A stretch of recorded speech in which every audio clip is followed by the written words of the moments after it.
Welcome back to the Hot Mess to Awesomeness podcast, a show all about inspiring smart, busy women to put their happiness at the top of their to-do list. Join your host and life coach, Dion Thompson, as she chats with amazing women who have figured out how to make their happiness a priority, and more importantly, what it's really like to go from hot mess to awesomeness. And now, on with the show. All right. Welcome, everybody, to the Hot Mess to Awesomeness podcast. I am your host, Dion Thompson, and I am, as always, sweaty as fuck. Those songs that my guest Karen had picked out were brilliant and awesome and fun. And I just want to highlight Footloose, Kenny Loggins. Please, if you are over 40 right now, I mean, not right now, listen to this podcast. Afterwards, go and put some headphones in and dance around your house to Footloose. You will thank me. It was awesome. I just feel so energized and I'm so grateful. I mean, it's been 3 weeks since I've recorded a podcast, and those were the exact songs that I needed to get my ass moving. And I'm glistening and glowy and fabulous, and so grateful to Karen for choosing those songs. Welcome, Karen Theimer, to the Hot Mess to Awesomeness podcast. So happy that you're here. Thank you. So I've had the pleasure of connecting with Karen recently, and I'm absolutely enamored. I'm fascinated by the stories of women who, it's not about looking back and feeling regret. It's more just about looking at where you are and taking those steps forward into freedom. And I'm excited to hear about your story and about being 50 and free. And although I'm not quite 50 yet, that's just a number. For me, it's about getting to that stage in life when you know that you matter, that your happiness is a priority, and as a result, you are more present, more full, and have more to give back, which, that to be of service, to be here, to be giving back, to know our purpose. That's kind of the biggie. So I'm looking forward to hearing all about that. So yay. So welcome. Officially, so Karen is a health and wellness advocate. She's both a registered massage therapist and a registered holistic nutritionist. She's been practicing for over 13 years. And within the last 4.5 years, Karen's expanded her health and wellness business into health and wellness creation, becoming a distribution partner for Organo Worldwide, which I'm really excited to try, even though I don't like mushrooms, and we'll talk about that. And so she's now working closely with elite clinical nutrition experts in both the US and Canada, which is awesome, and working towards her newest journey to share with others, called the Roadmap to Being 50 and Feeling Free, which is what I'm really looking forward to diving into.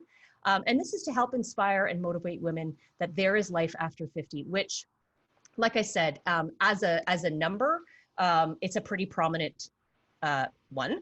And for those of us who are approaching it, it can feel really daunting. So I'm really looking forward to hearing about your journey and your story and the insights and wisdoms that you've gained that have led you to take on new adventures and expand the way that you show up in the world and how you are present. And yeah, so welcome, my friend. Thank you, Dion. That was awesome. I really enjoyed our dancing. That was so much fun. I feel like I haven't danced in ages. So right?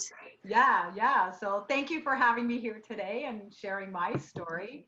I have this thing of, if I can inspire one person every day, then my day is complete, right? Yeah. So a little bit about how I came up with 50 and free. And of course it can be 40 and free. It doesn't really matter, right? It's just my story is at 50, right? Right. So, and like you say, approaching 50 is one thing, but when you hit it, all of a sudden it's like, holy crap, where did time go, right? And for me, it was, I hit 50, or I think it was just before I hit 50, but anyway. And then it was like, oh my God, where has life gone, right? What have I accomplished? Where do I see my future going? Because it's like, this is how the first part of my life looked like. What do I want the second part to look like? And I knew if I continued down the path I was going, I wasn't going to travel more, maybe have a bigger house, maybe have money to have choices with, right? Like, so one of the things I knew I had to change was I left my marriage. Unfortunately, we just grew apart and I didn't see him in my future. And that was tough because we don't get married to go, I'm going to end up in a divorce, right? Although it's funny, but anyway, that's another story. So maybe sometimes we do intuitively know. So I left my marriage, and then I was going, holy crap, what do I do? Now I'm a single income. And it's funny because network marketing showed up, Organo showed up at the exact same time, pretty much, as I was leaving my husband, right? And I kept thinking, I don't need another business. I need to focus on my massage business because I need to make money and make money real fast. And at the same time, like I said, sometimes opportunities show up when we least expect it, right? And we push it away because it's like, that's not where I'm focusing, right? Anyway, bottom line is I ended up joining up. I kind of, went, okay, I just need to do something, right? So I joined up network marketing, and that actually started opening doors for me. So we lived together for a year later, we finally went, okay, we got to sell the house and go separate ways. But I had a really hard time letting go, right? It's like he moved on, got into another relationship, and I'm just like, well, what's wrong with me, right? Thinking something was wrong with me, right? So I have a close friend of mine that said, you need to listen to Esther and Abraham Hicks. And I was like, I don't even know who they are. But at that point in my life, I was like a sponge. Like I was so stressed out. It's like, point me in the right direction, right? Just somebody give me something, right? And so I started listening to her, and she kind of explained what it means when we live in the past and how our mind works and how our emotions work. And I was like, this is fascinating. Our body gets addicted to emotions, and it wants to be in the past because it's comfortable, right? So this is where my journey got bigger and bigger, right? So then from there, I started getting into the Dr. Joe Dispenza and learning more about that, how your body works on a physiological way. When we have a thought, it releases a chemical. We get an emotion, it releases another chemical. And again, this is just a chemical reaction in our body. Science, it's all science. It's all science, right? So I was like, oh, okay. So every time, but it helped me because every time I started living in the past, I was like, no, this is a chemical reaction. We're going to continue to move forward. Right. That's what worked in my mind, right? Yes. And from there, then I've had cancer before. So I'm a cancer survivor of, I think, 11 years now. So thank you, universe. Yeah. And I started having a lot of digestive issues.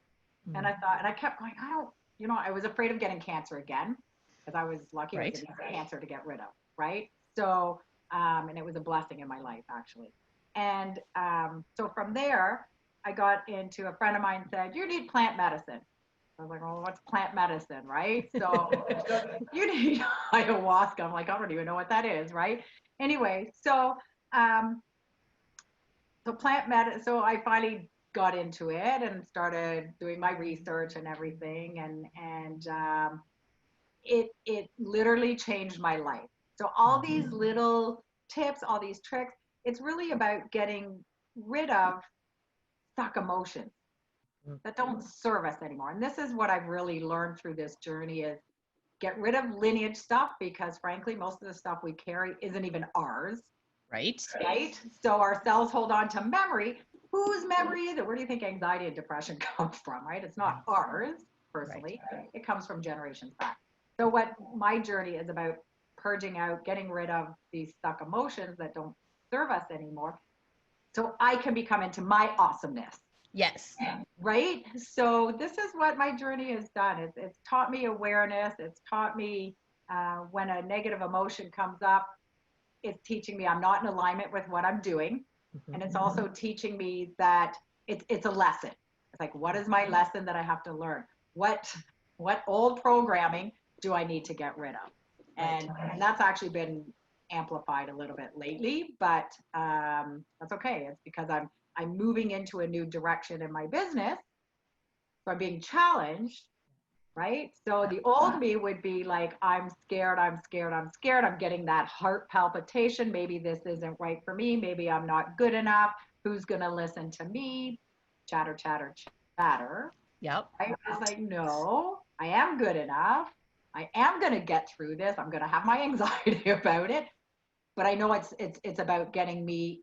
I'm on the right path, and I really feel like I'm on to something that is truly me. Yeah. I love all of that, and I was taking some notes. Yeah. I really love the concept of, and I love Joe Dispenza's work. I'm not a super fan, as some are. I haven't traveled the world, like he's the Grateful Dead, but I do love where the art, the soul, the woo-woo meets the science. And so with him, Bruce Lipton and all of the researchers that are doing that work, this idea of being addicted to emotions, I find fascinating. And now the word addiction in and of itself, has some very specific meaning, but that your body gets very comfortable in patterns, and very used to running the same patterns, such that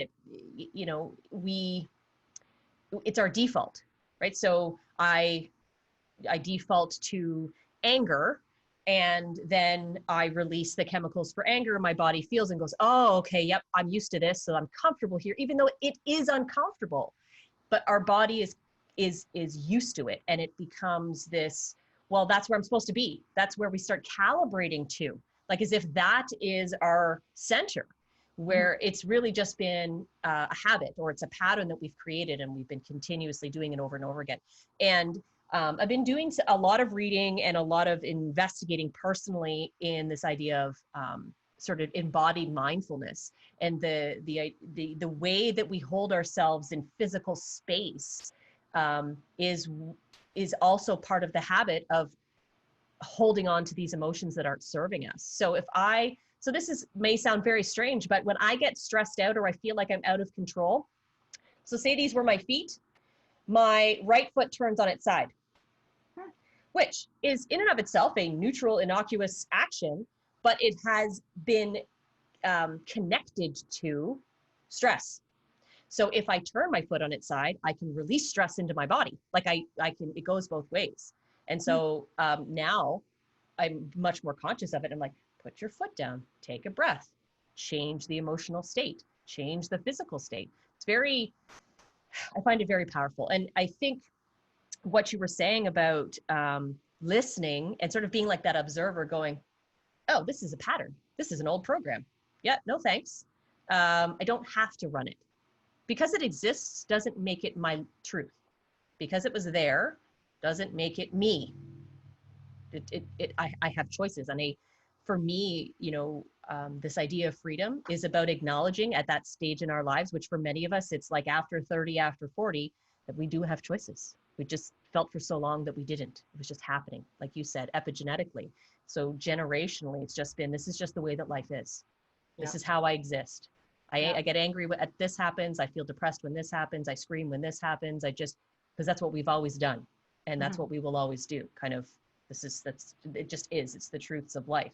Until you go, well, how come, if it's a truth of life, how come nobody, like, they're not doing that? So if it's not universal, does that mean I can be like them instead of having to be like, what, this is this lineage of shit? Like, fuck, I just, the moment I figured that out, that changed things for me. So I love that was very much part of your initial journey, because it is a very powerful piece of awareness. And I mean, it's important to have support and guides in your life that go, hey, maybe you just want to learn a little bit about this, and maybe you just want to go and take this kind of information in. And but once you do, you can really open a door, and then you get to just exist in it.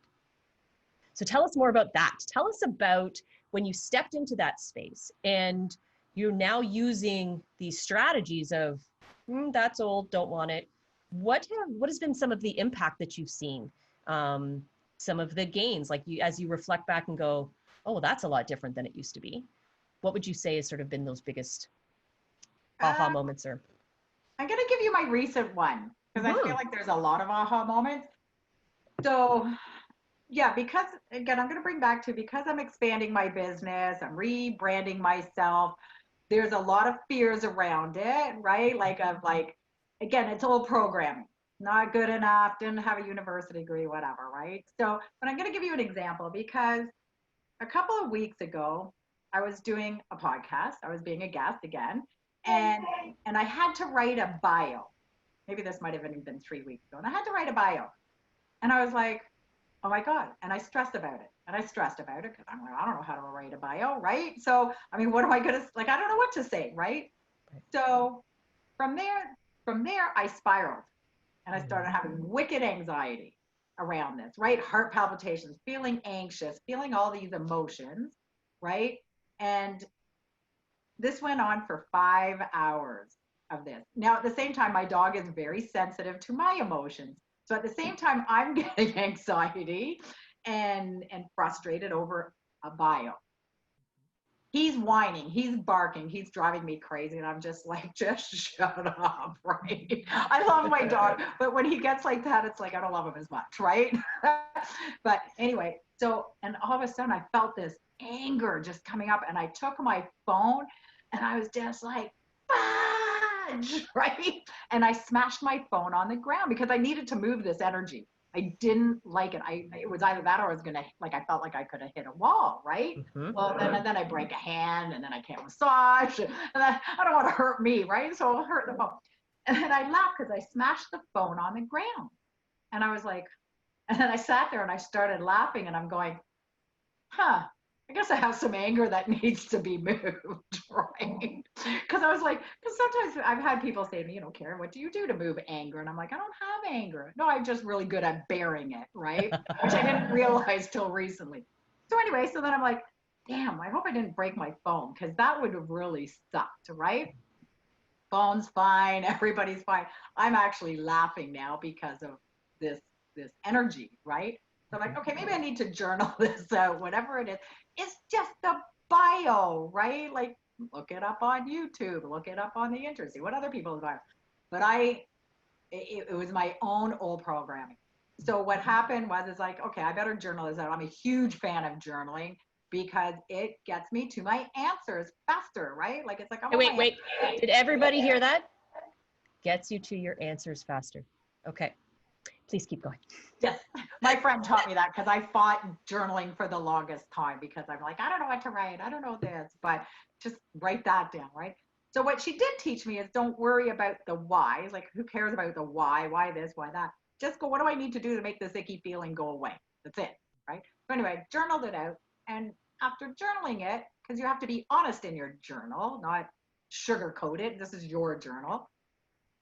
I discovered what my problem was, is I didn't feel like I was good enough because I didn't have a university degree. That was huge. And now I understand this is a pattern in my life, that this is the old programming, right? So I was like, well, lots of people I know are successful because I was brought up saying, you can't be, if you don't go to university, and it's not doesn't mean my parents were bad parents. If you don't go to university or college, you'll never be successful and make the big bucks. This is the program that's been running in my mind for many, many years, right? So I discovered that that's not true. I know lots of successful people who don't have a university degree. And so then I was like, okay, well, if I need to send somebody to someone who has a university degree, then I will refer them to somebody who has a university degree. So that made me feel better. And then I thought, I'm going to take out all my diplomas and all my certificates and all these workshops I've done and put them all in a print. And I've got them around me right now. And I'm like, you know what? I have accomplished a lot in my life, So, but all that anxiety, all these things, that my patterns in my life, this all makes sense now, right? So now that I got rid of that, and put up my diplomas and stuff, and went, you know what, I am pretty awesome. And I have done a lot. Now I was able to move forward. Yeah. Because I'm like, I'm not staying this. I don't care if I smash my phone. I'm going to get to the bottom of this, right? So yeah. That is a brilliant use of journaling, by the way. Yeah. I'm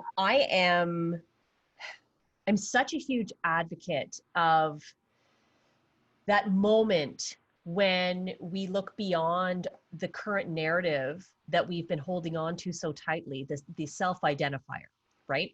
So, you know, and I talk about this a lot, about when we think of the story of our lives, it's very like from here to here to here to here to here, and I'm the one that went through this and suffered this, and now I do this, or I don't ever do any of those things, right? But all along, there's other things that are happening. Usually, at many points throughout our lives, our highest self is showing up and accomplishing things, whether we notice or not, right? Like, and so it's what a testament to your shift into that higher self space to be able to like, okay, hold the phone. Let me just go I'm going to gather the things. Like, oh, you don't believe that we're good enough? Okay, hold on. I'm going to go get all the pieces of paper that apparently you need to see. And we're going to plaster the wall with them. And anyone can do that at any point, to be able to just go, okay, wait, let me just turn my attention to things that I've done. And maybe I don't have to say them out loud yet. I don't have to shout them from the rooftops and say, hey, everybody, look at all the things I did. But the main person in our lives, number one, has to hear it and has to see it and has to be reminded that you are fucking awesome. And you've been doing great things all along. Like all through those days when the generations before were telling us this is what you have to do to be successful, and if you don't, then you're not. And because you are definitely not the only one. I mean, I hear that constantly. I too feel the same way, like that I happen to have certain pieces of paper, but they still weren't good enough because they weren't this piece of paper. So even when you get there, you don't get there, because you know, it's under this pressure of that it has to be this and only this. And if you're not this, then, you know, lie down, you're all done. Right? So brilliant. So thank you for sharing that and what you had done in that moment. Number one, like how powerful it is just to feel the feelings, just to allow them to exist. Throw the phone. I mean, or whatever, or the pillow, if that makes you feel better, right? Like the phone made me happy. Yeah. And it didn't break, so. Right. And in the safety of your space, and you did make a choice in the moment. Do I punch the wall? Do I throw the phone? And that quick conscious decision of break the hand, lose my business, probably not the greatest choice, but I still need to do something. You know, I remember in university, I was in sort of a bit of a rage fit and I threw liquid paper across the wall. I don't know if anybody remembers what liquid paper is, but it was like this liquid that covered up mistakes, and it smashed all over the wall. And I went, okay, well, it's better than what I would have done, which, you know, there was all kinds of things I would have done. I'm like, I'm just going to go to bed now. I went to bed with the liquid paper all over the wall, and it was still on my bed, and I'm like, whatever. But yes, one of those moments where you just have to feel through that. And that pinpoint moment when you made the decision to process what happened, because you can feel it, but then if you don't deal with it, then it's just, I was the one that threw the phone, but you picked up the journal, right? And you let that work through you. So for the non-journalers, the journalers all know this, but for the non-journalers, the action of taking a pen and putting it to paper, magically, scientifically, whatever you want to call it, allows you to get to the answers faster and allows you to be curious in a way without spinning. Because when we keep thoughts in our head, even though we think we're thinking it through, we're often just thinking in a circle, because we either have no answer or we only have one answer that's not the right answer, and we can't seem to get to the next one. When you write, you release opportunity, you see it out in front of you, it becomes sort of this thing you can question and go, well, that's interesting. And when have I done that before? Oh, I never even thought of that before. Funny, I've written down things that go, I didn't even know I knew that. Like, but I must have, because it just came out of this pen. So it's such a powerful tool.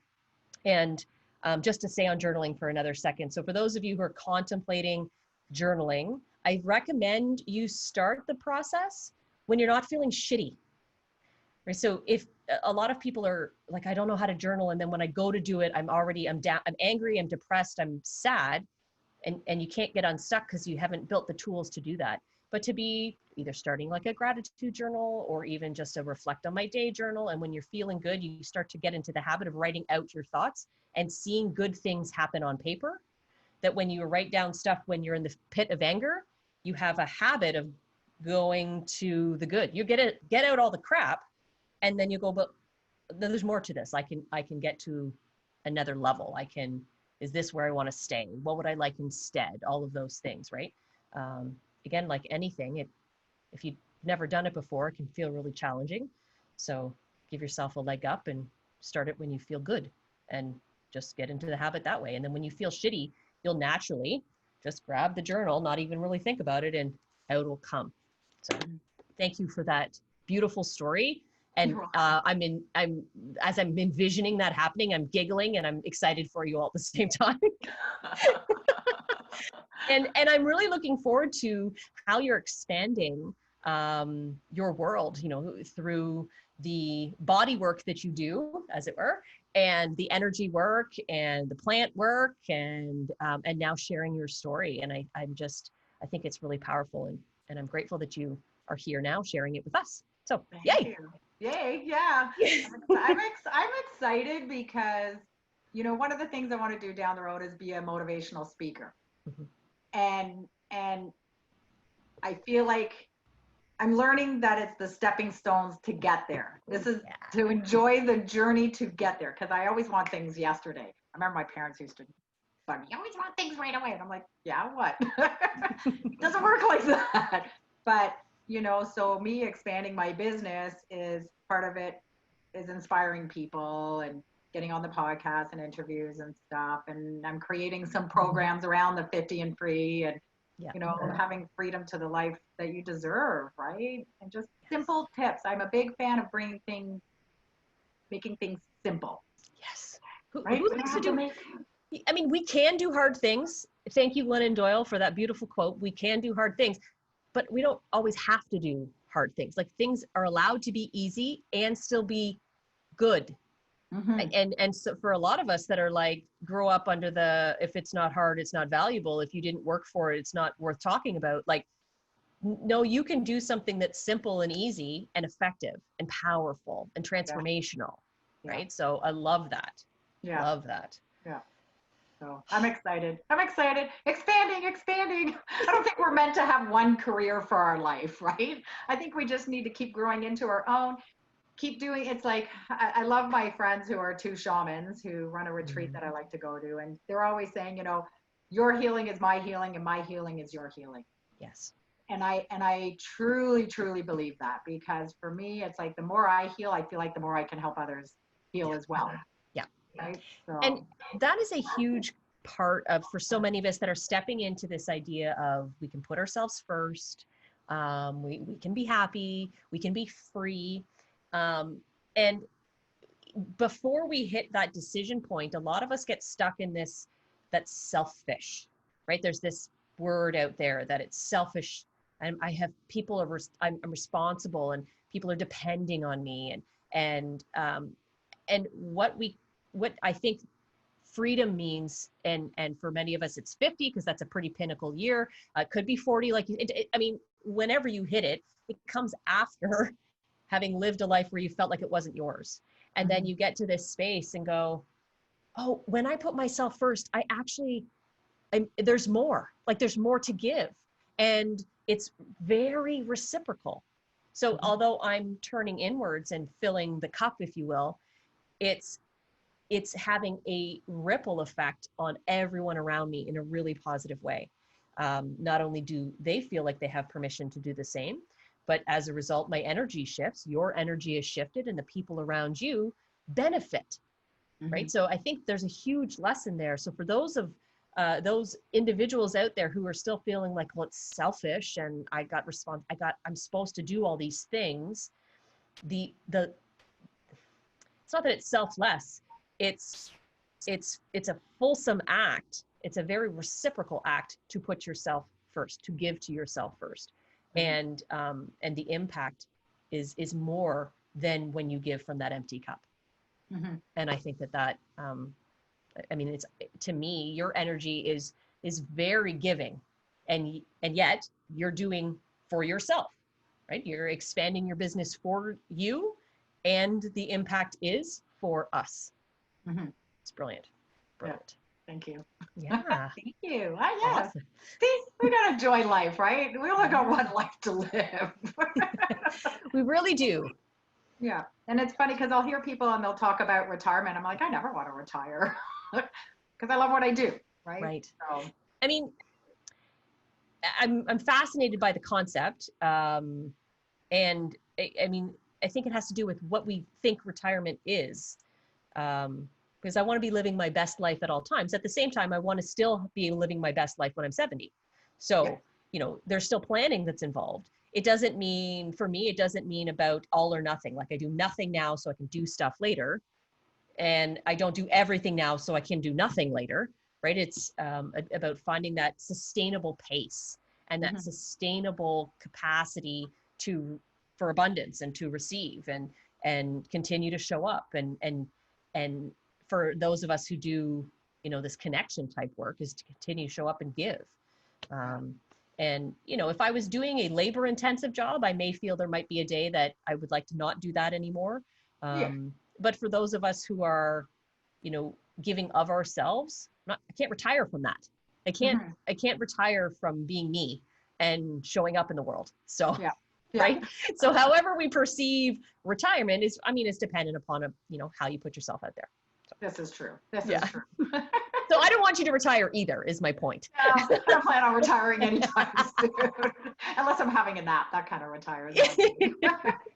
That's awesome. Well, Karen, this has been phenomenal. And I'm so grateful that you shared those very powerful parts of your story. And I'm wondering, what would you say to the woman who is about to turn 50 and is just coming to that place in her life where she's like, I get a choice now? Like, what, you know, the world is opening up, and do you want to step in? Yes, I do, but I don't know what that looks like. So what words of wisdom would you offer her at this point? What I would probably say, well, what I do, not probably, what I would say to people at the beginning is, if money wasn't an issue, what would you be doing? Right? Like what do you, and that stumps people because we're so programmed that money brings you happiness. Right? I mean, it does, don't get me wrong, it does help, but it also helps you become the best version of you. Depends how we look at money, right? Right. So what I like to start off with people, especially women, is, you know, if money wasn't an issue, the kids are all moved out, you know, that kind of stuff, what would you be doing? What would you want to do? And then reverse engineer, right? Yes. Right? So this is part of my program that I'm creating. Yep. But it's coming, it's almost done. But you know, and it's, first of all, it's what do you want, right? Money is not an issue. The world is your oyster. What do you want? And journal that out. Yes, journal that out. And just dream big, because we're so, well, I can speak for me, you know, program that, again, around the Success University, right? So, you know, but it's like dream. One of the biggest things I've learned through network marketing is dream bigger, faster. Yeah. Right? Yep. So let's get you to your dreams, whatever that looks like, right?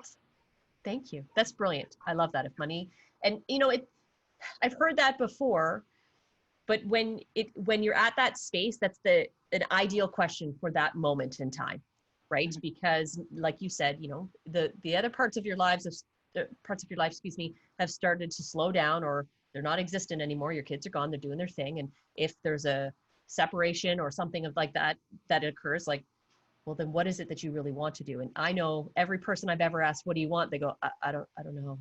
I can tell you what I don't want. Yeah. But a part of you does know. So I love that question. Thank you. Thank you. You're welcome. So thank you, everybody, for tuning in. And be sure, if you haven't already, to go and listen to The Dance Party. And if nothing else, go YouTube or iTunes or Spotify, Footloose, get your booty shaken and feel that beautiful energy. So thank you. Thank you very much, everybody. Have a great day. Thank you. Thanks for tuning in. Hope you enjoyed the show. Join Dion again next week to learn more about what you can do to go from hot mess to awesomeness.